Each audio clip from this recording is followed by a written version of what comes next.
So today I will be talking about AI in education. And as part of the keynote talk, I actually try to give key messages, relatively big picture points. I will be referring to various research papers and academic outputs that we have been creating, but I will not really get into the details of particular research studies or specific methodologies. If you are interested in any one of these specific dimensions, I would be very happy to talk more afterwards, so feel free to reach out and ask me any questions. Now, when I start talking about AI, I usually start by talking about the current performance of AI models. As some of you might be well aware, the way that we currently measure the performance of AI models is this approach that's called benchmarking. And we usually benchmark AI models in various tasks. And in the past, these tasks were relatively simple tasks. We would be looking at the performance of a classification model, for instance, looking at how good these models are in terms of their ability to separate cats from dogs, simple classification tasks. But in recent years, actually, we are constantly increasing the complexity of the tasks in which we are judging the performance of these AI models.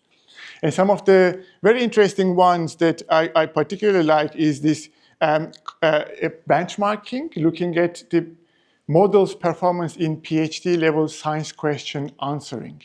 So these are very difficult tasks for models to be benchmarked. And I put here this particular diagram from a recent AI index report. Every year, Stanford University publishes this AI index. Maybe some of you who are more coming from engineering backgrounds would actually be familiar with these reports. And every year, they publish the state of the field model's performance to show how much progress we are making. And one of the really interesting things is that if you look at the performance of these models in comparison to an expert human baseline, indicated here, I think that should work, indicated here as the 100% human baseline, these are the expert human performances at the same task. You can see in recent years, most of the models are actually outperforming humans. And this is including the tasks like PhD level science question answering. Now, if you are coming from AI research point of view, this is very, very exciting because you see that, oh my God, that almost is like magic, how much progress we made in certain years, within the last few years. But if you think about this from the perspective of an AI in education researcher, these benchmarks do not really tell us anything about the extent to which a human can improve their performance through their interaction with these models. I always find it fascinating that we build these technologies, but we benchmark them at tasks that we would benchmark other humans as well, rather than trying to benchmark them on their potential to help a human to improve their own competence. To me, that would be a more interesting benchmark from an AI in education research point of view. And the reason behind this is that I think that if you are looking at the model's potential to help a human develop their own competence, by default, you are moving towards these directions where we do not necessarily consider models for task replacement only, but actually helping humans to work with these AI models to complete tasks together. So to me, we need almost like a paradigm shift in the way that we think about these potentials. In AI, if you are working in engineering field, traditionally the goal of the field has been automating tasks that we once thought were uniquely human. But in education, we should be asking this question on how do we actually design human AI systems that increase human competence rather than displacing it. Now, if you focus on this latter question, in my lab, for the last 10 years or so, 12 years or so, the lab that I have been leading at UCL on AI in education, we have been conceptualizing AI on these three different categories. So you can think about AI within the replacement paradigm, which is this traditional way of thinking about AI, that you build a computational model for a particular task, and then you replace particular human tasks, and you create a task division. This is what humans do, this is what AI do, and then we will work together at some point coordinatively and achieve particular problem solvings. That would be the replacement paradigm. Or, if AI performance is good enough, you wouldn't even necessarily need to separate any tasks to human. You can just offload the task to AI model, and then you can replace the humans. Alternatively, you can think about higher human agency conceptualizations. Number one, you can think about this idea of complementarity paradigm, in which the purpose of the model would be, how do I actually interact with humans in ways that humans change their own representation of thought through these interactions? The entire purpose of the paradigm is to help humans improve their own competencies. Or you can think about this synergistic paradigm, these kind of approaches where we have high AI automation combined with high agency. So we try to create these human AI tightly coupled systems in which both the cognition and the control are distributed between two different agents at the very least. And then if you try to build these kind of AI in education systems, the goal of the system and the intelligence of the system would emerge from these synergistic interactions rather than emerging from one agent's capability on its own. Now, at a surface level, when I talk about this, they say, oh, that sounds very fascinating, but how do we actually measure these? How do we talk about them more precisely? Because if you tell people that, oh, I think we should be doing synergistic AI in education, they say, yeah, we should be doing synergistic education. But then you ask them, so what do you mean by synergistic AI in education? These kind of high-level abstract constructs appear to be too vague to be talked about very precisely. And bringing in more, my computer science and engineering background, if you try to put a mathematical formula at the output level, how you would expect these kind of different paradigms to generate different types of outputs, perhaps the replacement paradigm would have such representation in which human-initiated AI as a performance would be equivalent or superior to the human performance. And then you would replace these tasks. Because of this task replacement, through time, the expectation would be humans who do not now have the opportunity to engage at this task would lose their own competence because they are not anymore practicing these tasks. And because you would be collecting further data through AI completing these tasks, the expectation would be that by time, AI competence would also increase because you can use this data to further improve the models. If you think about the complementarity paradigm, then the expectation would be human plus AI performance to be superior to the human performance alone. But more importantly, from an educational point of view, the human competence by time should also increase through their interaction with these AI models. Now, what happens to the AI model depends on the particular tasks, depends on the particular implementation of the context. And in synergy, the goal would be building systems that are achieving performances that are superior to the maximum of each agent alone. So let's say the task is feedback creation. You're a teacher, you want to use AI to create feedback. If the AI alone performance is 80%, if the human alone performance is 85%, the synergistic interaction would require you to beat this maximum of 85% performance.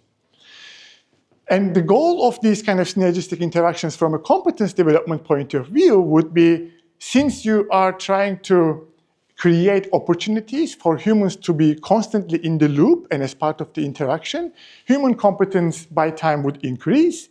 And ideally, you would build a feedback loop back to the AI model from these interactions so that edits and changes of the humans can also be used as insights to improve the AI performance. So if you want to leave from now on, that's it, you can leave, because that was the main message that I wanted to give. And I usually give these talks to various disciplinary backgrounds, and when I give the talks to arts and humanities colleagues, as soon as they see this formula, they say, okay, I'm going to go back to my Instagram, and then they start looking at their phones, and some of them are leaving the room as well. But I will try to give some examples of why do I think that these are the kind of expectations and outputs of different paradigms. The current problem, I think, that we have, if we agree upon these classifications, a core question to ask is that, okay, how do people actually currently use generative AI technologies? Where we can cluster these use cases? And what becomes quite clear at a large scale data is that when you look at people's interaction in platforms like cloud or OpenAI, and I refer here this kind of company data rather than using research data, because we tend to do research with 500 students, 100 students, 1,000 students. But they have data from 10 million users and 4 million users. So I think they give a big picture point. And a recent cloud report, for instance, indicate that only less than 3% of the interactions of humans show these kind of interactions where humans are initially creating their own ideas and proposing a draft to the AI model, and then work with the AI model to improve their initial ideas. But most of the interactions are looking at these kind of question-answer type of interactions, asking a question to the model or telling model what it should be doing, giving the Python program and then expecting it to debug it. These kind of request-response kind of interactions. And I would argue these kind of interactions of the knowledge workers, including teachers, are also mirrored if you look at the data from student use cases. So this is a relatively representative sample size of 7,000 students across the EU countries and including Turkey. And if you look at how do students actually use these generative AI technologies, it looks like, again, most students are interacting with these generative AI technologies to obtain answers and explanations to a particular questions, rather than trying to support their learning processes in a sustained manner through these synergistic interactions that I was trying to put forward. Now, you might be wondering, okay, why this is a problem? Maybe this is the future. We should all be using these models to offload particular tasks and move on with our lives and learn how to live with these. To me, this is a problematic position to be in, and I'm going to give a few studies that indicate why this might be problematic. Now, from the teachers and educators' point of view, there's a recent RCT, randomized controlled trial, that has been undertaken in the UK, in which colleagues have been looking at those teachers who are using generative AI technologies in their lesson preparation tasks versus those teachers who are not really using generative AI at all.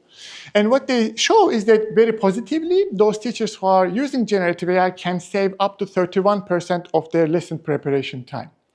And as educators, we are all very busy. Teachers are very busy. So time savings are indeed important. But if you look at the teachers' output quality, how much they have improved their competence in creating these lesson materials, you see no statistically significant difference in terms of the quality of the materials that they are generating. So they have been trying to kind of optimize what they would be doing anyway at shorter amount of time in their interaction with Gen AI. To me, that's a good example of the, yes, please. Yeah, so in this particular case, the task was creating lesson materials, and the evaluation of the quality was based on a set of established criteria on good quality textbook level questions, for instance, or examples for students to complete in the science teaching contexts. So the quality here, the judgment was based on these materials that are created, to be able to see if teachers are actually improving their ability, their own competence to create these materials based on their interactions with AI. No worries, I'm very happy to hear questions. It means that you're engaged. From a student point of view, I think the story is quite similar. I put here one particular study. Maybe some of you have actually seen this. So this is in the context of students learning basic maths and calculus. About 1,000 students randomized controlled trial study. And the colleagues have been looking at 3 different conditions. One condition, students working without any AI help. Second condition, students working with a vanilla, as we are calling a ChatGPT, off-the-shelf AI model. And in other condition, the students are working with a system-prompted GPT tutor. And what the results indicate is very interesting, because if you measure student performance based on their homework or their assignment tasks, you give students these assignment tasks in maths, the problems to solve, students are actually improving their performance up to 127% better performance. Of course, if you give them ChatGPT, they can do these assignment tasks much better, at a much higher performance. But if you take the generative AI out of the equation in 3 conditions and look at their learnings after the certain amount of interaction with the generative AI, what they show is that those students who were working with the vanilla ChatGPT actually learned 17% less than those students who did not use generative AI at all as part of their assignment task completion. So again, you see that the performance of the student in the task given improves, but if you measure learning, which would require long-term sustained change in the long-term memory of the student, you observe that there is actually a potential decrease in their learning in comparison to traditional ways of learning without any generative AI. So one of my big picture points as part of this talk is that it looks like, based on the emerging evidence of large-scale RCTs and data of the interaction logs, currently most human AI use cases are operating in this replacement paradigm, and it can indeed improve performance at a given task. But if you are interested in competence development and learning, it looks like these models might be flattening or even potentially declining human competence and learning. If you are an AI education researcher, if you're a faculty member, whatever your background is, this is a huge concern. And of course, you might be wondering, okay, you are talking now about a couple of RCTs, we need more data. Of course, in research, we need more data. We need meta-analysis, we need to combine these larger scale RCTs. I would always argue about the hesitation and interpretation of these evidence pieces with a pinch of salt. But there is also an additional concern that if you look at data from these big companies like Meta or OpenAI, particularly behind the back doors, if you are doing some consultancy work and if you have access to these kind of large-scale data, what you see is even more worrying, because if you look at 10 million user data from the ChatGPT interactions, and if you follow it for 18 months, these kind of cognitive offloading behaviors are actually at a much lower rate in the beginning, but they constantly increase throughout the 18 months period.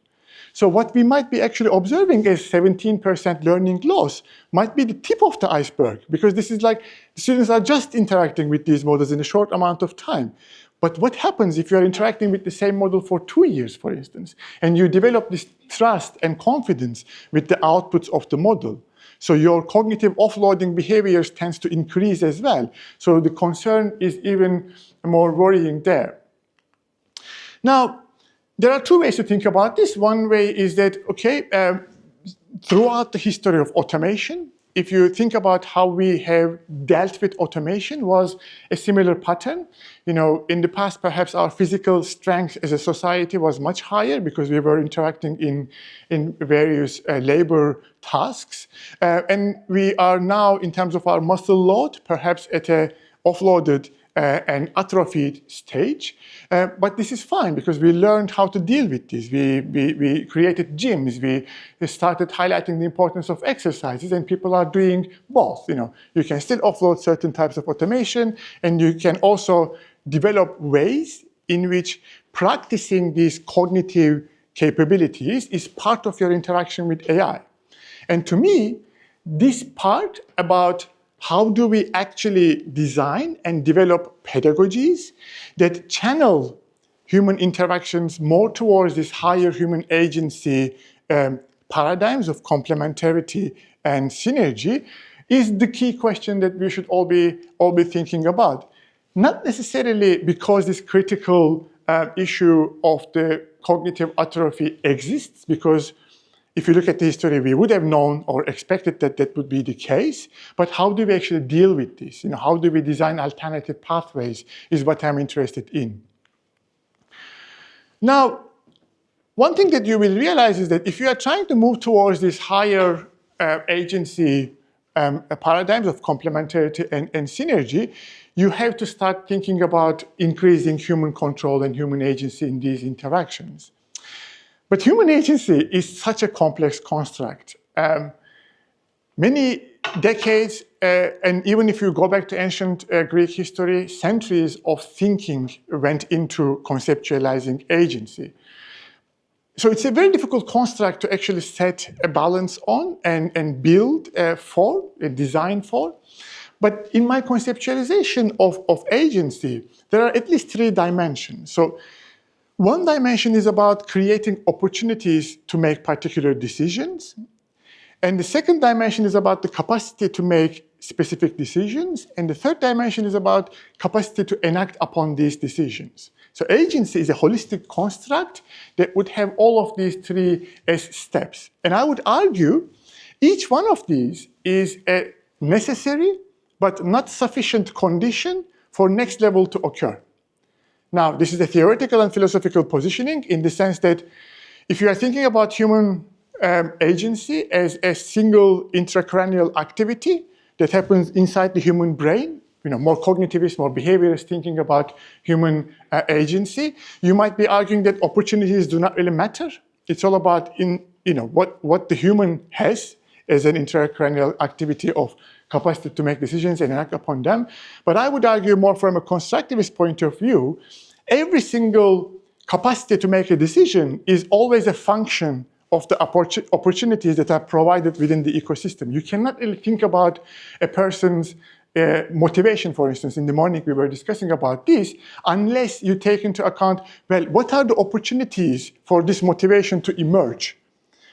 So my argument is actually bigger than the AIED systems, and I would probably say the purpose of education is in these senses of conceptualization as an agency shaping system. When you go through the education systems, this system allows you to do certain things, and it doesn't allow you to do certain other things. It gives you some opportunities for improving your capacity to make decisions, some opportunities for capacity to enact decisions, but mostly it's about restriction. When you go through education, you are essentially agreeing upon the fact that you are in a social contract, that your agency will be restricted in particular ways that would be in the long term beneficial to you. Are you following me? Good. You are still alive. Okay. Now, within this big picture of human agency and how education systems are shaping human agency, I want to take the discussion a little bit more concretely. If we take the ecosystem as AI in education systems, like a student's interaction with an AI system, how do we think about the different set of variables that would have an impact on this concept of agency, and how do we increase it in ways that would improve the likelihood of us achieving complementarity and synergy? And in this small ecosystem of AIED human interaction, there are at least 3 clusters of variables. One set of variables are associated with the system features, what model, what interface feature, what kind of data variables, what are the specific prediction models built into these AI systems. And I would like to start by talking about some of these AIED systems as first. Then afterwards, I will move into the set of variables that are associated with the human competence. And then I will move into this interaction space that emerges from the human AI interactions. Now, with regards to the design features of an AIED system, I think the first thing that I would like to make as a big picture point is this distinction between the general purpose AI and the educational AI.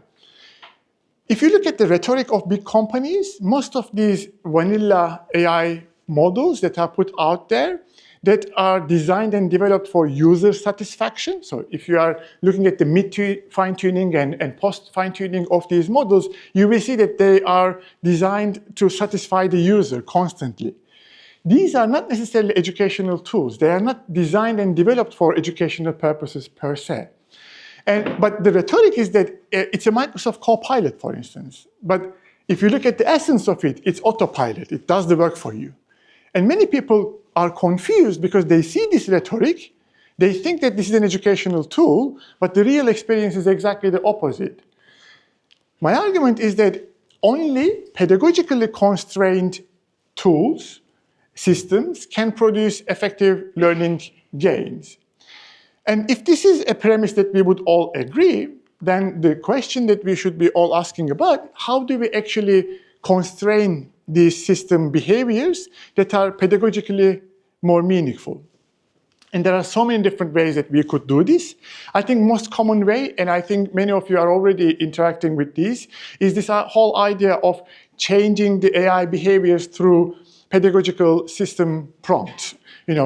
You do not let the model to have an existing system prompt that would be appropriate for user satisfaction, but you give appropriate instructions that are driven by the learning sciences principles, and then you expect the model to behave more like a tutor, more like a coach, to teach the learners. At UCL, we have a huge set of tools now we have been working on and building for the last 6 to 8 years on these kind of approaches. Some of them are trying to help students improve their academic writing skills. Some of them are aiming engineering students' final project report writing. Some of them are focusing on oral discussions to improve their language capabilities, for instance, if they are in the initial foundation year, well, the first year, freshman year. But all of these systems, in essence, have some sense of pedagogical constraints that are driven by the learning sciences principles of the particular domain. And this has to come from the domain experts.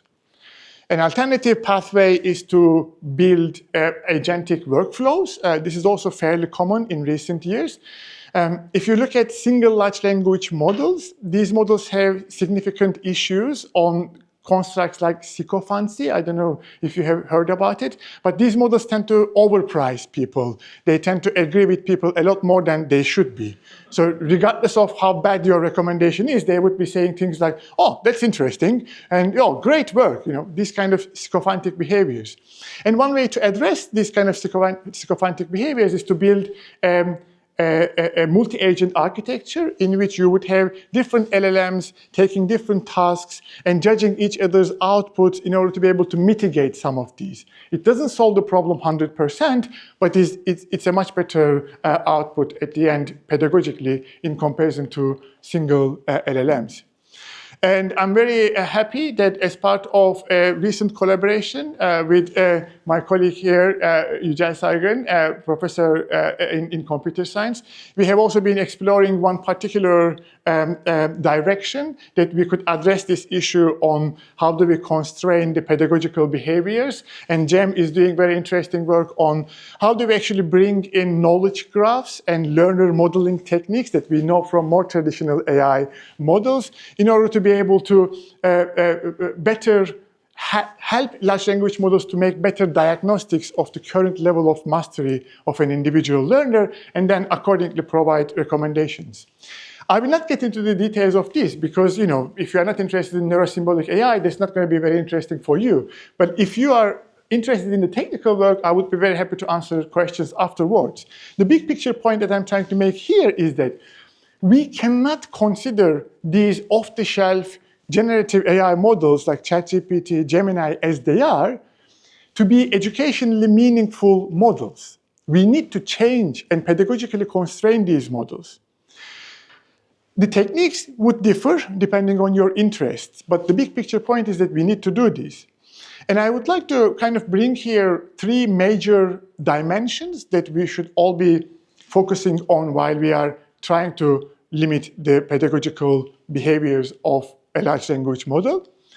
And number 1, what I'm calling this initiative management process, which is this idea that from the learning sciences literature, if you think about how human learning occurs, it is actually very well established that regardless of the accuracy of the initial output, if a human is creating this output or attempting to create an output, this is educationally much more meaningful interaction than if they see a draft.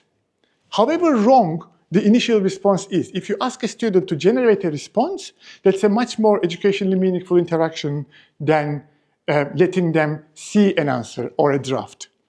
But these models oftentimes prepare these drafts and give these initial outputs to the students.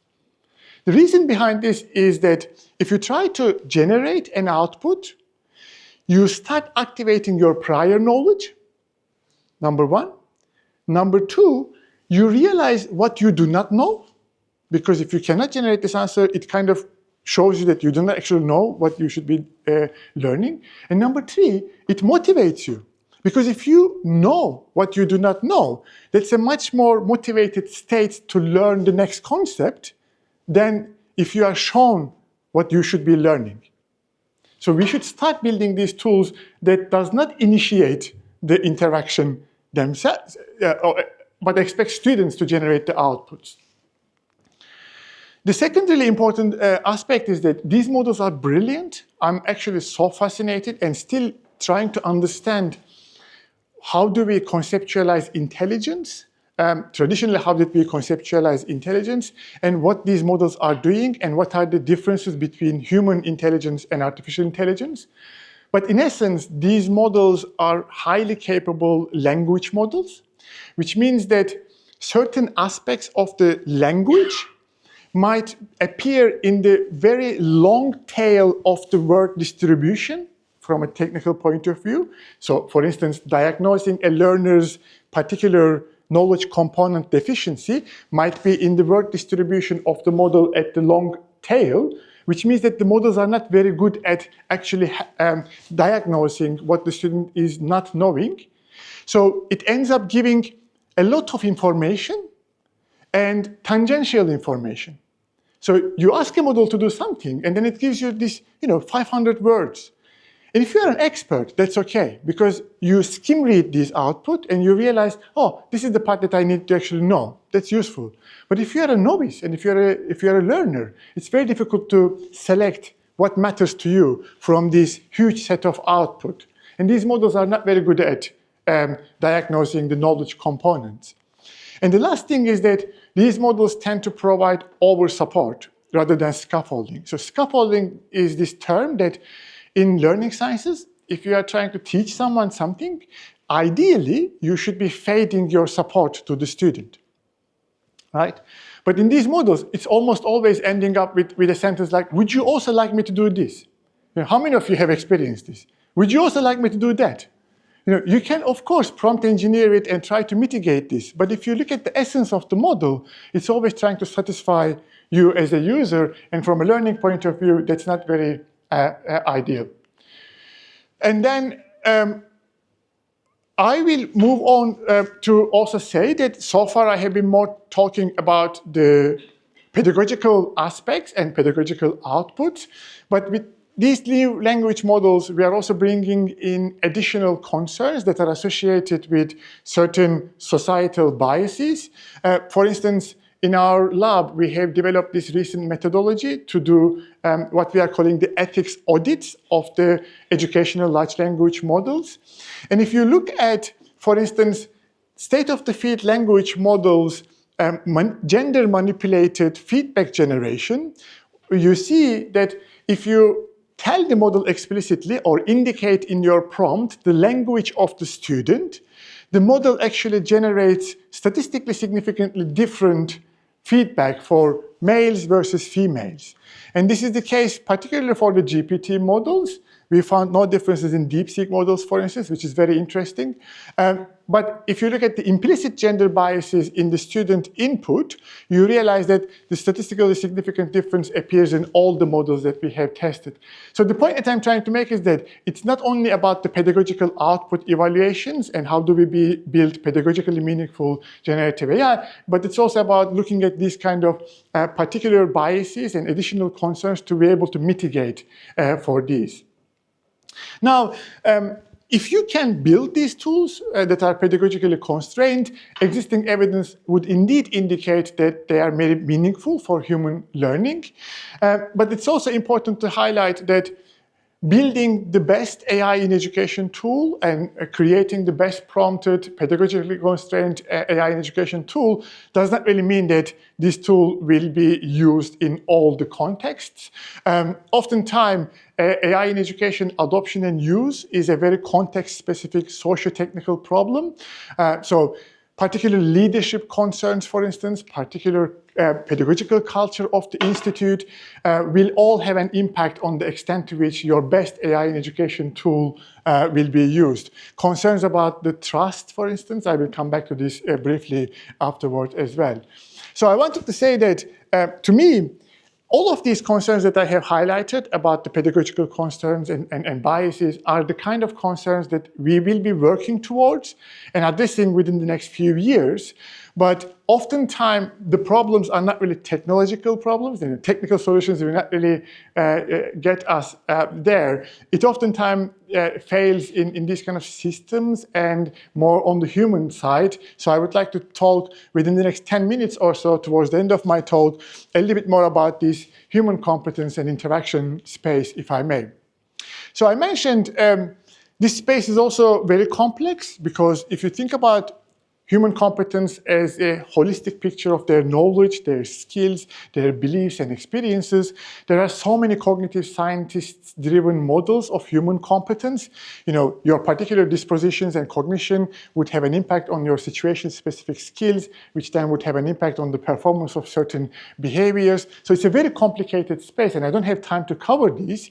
But my argument is that every single variable that is associated with each one of these circles is likely to have an impact on the extent to which a human-AI interaction can move towards complementarity and synergy, or collapse to replacement. Let me give you a few examples. So at UCL, we have been working on this learning analytics dashboards. Do you have it in Sabancı? Do you have learner dashboards from Moodle data or any kind of logs? Okay, so at UCL, we have been working on this for about 10 years, looking at all the students' interaction data from learning management systems, generating dashboards, sending weekly feedback to every single student. Almost every year, the percentage of students who are working with this is so low that we are struggling to justify the amount of cost that gets into building these tools.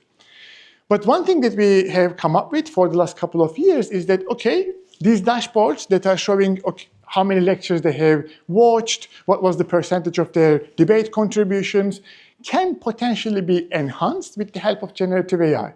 So what we did is that for the last 3 years, we have been integrating this generative AI chatbot as part of the dashboard. So a student does not only receive the analytics data of their interactions, but also can talk to a generative AI to get the most out of these visualizations.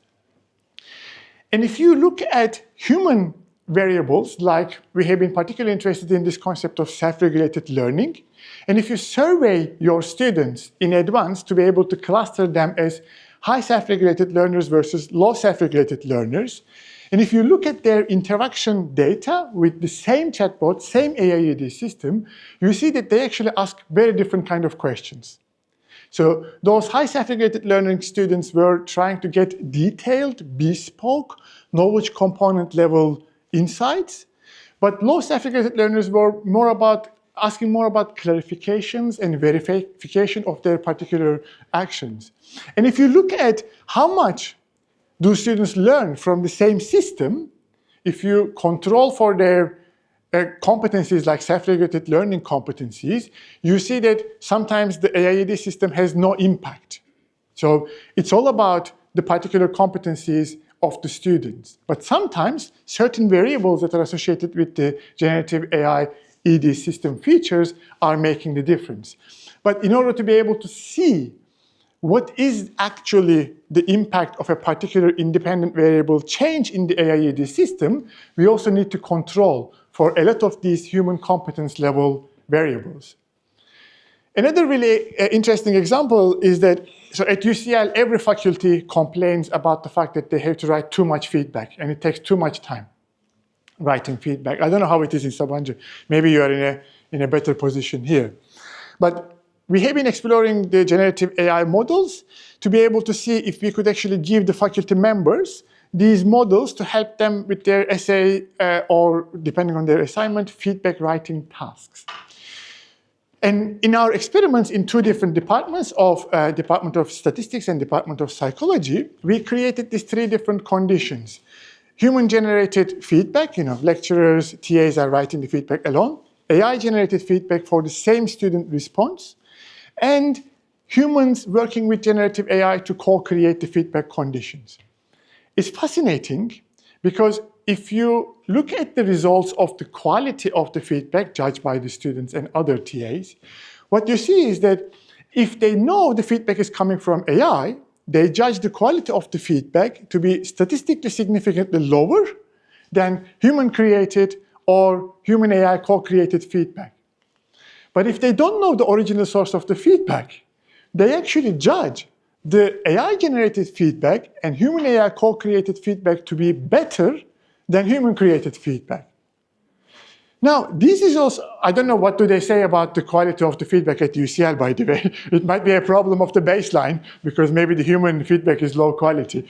But the point that I'm trying to make is that these human competencies are also relational and epistemic. So the people's attitudes towards these technologies will also have an impact on the extent to which you can achieve the outputs that you're trying to achieve. So therefore, whenever I talk about these AI competencies, what kind of competencies we should be developing in humans for them to be able to achieve this complementarity and synergy, I always argue about the fact that we should be moving beyond this how-to approach. It's not about teaching how to use a tool. It's much broader than this. It's about teaching people on the human-centered mindset. It's about teaching them about AI ethics. It's about teaching and developing their critical capacities to be able to judge the AI outputs more critically. And these are also represented in international AI competency frameworks. I have been chairing UNESCO AI in Education expert group for about 5 years now, and we have published UNESCO AI competency frameworks. And of course, every framework has its own limitations. But if you look at this, one thing that I'm really proud about is that only the part about the AI foundations and applications that relates to how do we teach how to use tools and the back end of how these models actually work is only a fifth of the large-scale framework. Actually, most of the competencies that we should be focusing on are a lot more holistic than teaching people about how to use a tool. And I was looking at this core curriculum that you have in Sabancı University. And I was looking at the type of competencies that this core curriculum is aiming to achieve. And I genuinely think students here are so lucky because a lot of these competencies, I would argue, are the kind of competencies that we should be now focusing on because these technologies are so ubiquitous and part of students' interactions. So to me, perhaps one way to think about AI competency development is not to replace what we have as good practice, but perhaps integrate into this good practice a bit more AI contextualization, so these competencies can also be contextualized. A good colleague of mine from MIT who passed away, Seymour Papert, who has been a leading figure in AI in many senses, used to make this argument that you cannot think about thinking without thinking about something. So a lot of these competencies are so at a meta level that you need to contextualize them into a particular category, and I would argue AI literacy is an important one. So I realized that this is now 50 minutes, and I had promised 1 hour, but do you want me to stop here, or do you want me to complete an hour?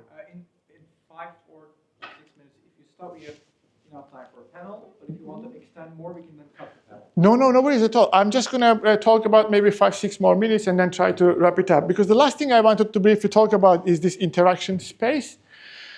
And I feel like I'm not really helping you with very practical suggestions. Maybe I am. But I'm also, I guess, trying to open up the complexity, and this is kind of my goal here. This interaction space itself is also a very important dimension. As you might have realized at the moment, a lot of the human-AI interaction is very optimistically labeled as human-AI collaboration. To me, that's a very problematic positioning because I think human-AI collaboration should stay as a high-bar construct, not a flattering synonym for any kind of human-AI interaction. At every single interaction point with a generative AI model, there are at least 5 different levels of interactions that you could have. Number 1, you can have transactional interactions. You can request something from the model and get something out of it, very transactional. And that can be powerful for time-saving purposes. You can have situational affordances in which you talk with the AI. AI does not only give you the outputs, but also provides situational awareness of why this output was created. I don't know if you have noticed, but OpenAI has now moved towards this direction. So instead of just giving you the output, it would also give footnotes of the evidence that leads to this particular output.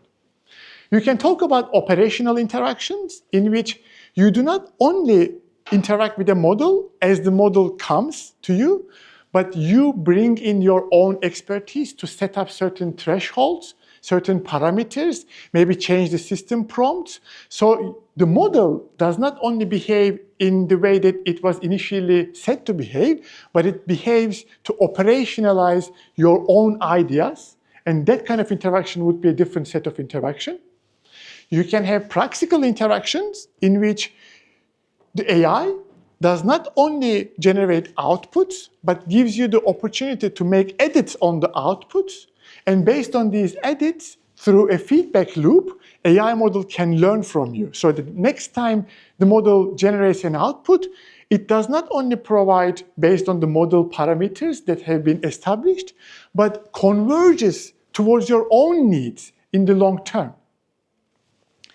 Or you can have these synergistic interactions in which you are trying to co-reason with the AI model. And this is the kind of interaction that I was trying to argue for as an important type of interaction. So, and of course, within each one of these teaming levels, there is a huge can of worms with regards to specific aspects of the interaction affordances. Because you might be thinking about, let's say, the situational teaming level. You are trying to provide situational awareness cues to the users. But how do you actually do this? Do you give, for instance, the uncertainty values of the model presented back to the users? Do you open up the knowledge representation of the model and or the human back to each other? Because maybe if you see the reasoning, like in the reasoning models, that might have an impact. But that's a design feature, design decision. You can make decisions on the explanation for action. Maybe asking humans to explain for every single action that they input to the model might improve the output quality and move towards the synergistic reasons. The point that I'm trying to make is that in each one of these levels, there is a huge can of worms, a huge set of variables that you can manipulate to see the impact of it. And a lot of the decisions on what works best will be contextualized. That's why in Sabancı, at UCL, we need to work towards our own systems so that we can manipulate and do good research on these before we use these off-the-shelf models as design features set and given to us. For instance, when we were looking at the existing literature, trying to see if we can find these kind of synergistic interactions, we actually found no example of an AIED system that could help us achieve these kind of outputs and evidence it. Now, that's not really surprising, because if you look at the literature in medicine, in law, in finance, actually most of the human-AI teaming interactions are also not synergistic. This is a very nice meta-review from Nature Human Behavior, and you can see that most of the human teaming interactions across domains, even more mature domains, are not leading to synergistic outputs. So, I guess what I wanted to do as part of this talk were a couple of things really. Number one, I wanted to give a few pieces of the recent emerging evidence on what we currently know about human-AI interaction. Number two, I wanted to bring in the importance of the AIED system design features, as well as the learning sciences and human competence set of variables, in addition to the interaction level variables, that all would be intertwined results and should be contextualized for us to be able to make sense whether a particular implementation is indeed achieving the type of outputs that we are hoping to achieve. That does not really give you the holy grail, because I asked early on, what do you think the participants expect from this talk? And people told me, oh, they are all looking for the silver bullet response that would give you the answer. But I hope what it does is that it shows you this complexity at different layers. It's a little bit like this video on the powers of 10. So if you go into the details of what works, what does not work, we cannot really have these kind of bone-fighting arguments as AI good versus AI bad. We have to move on. And we are academics, we are scholars. And if we are to make sense of evidence, we need to move towards these building contextualized, relatively well-designed, controlled tools that are studied in our own contexts and generate evidence about their value, rather than following a commercial rhetoric on what works and what does not work in AI in education. To me, unfortunately, if we leave this discussion to the top big 5 companies, we will end up working towards these better models in AI for replacement, rather than working towards how do we actually design for synergy and complementarity. And if we are to move towards this synergy and complementarity, we need to think about all of these factors that are associated with human variables, the system variables, and the ecosystem level features. Thank you very much for listening to me.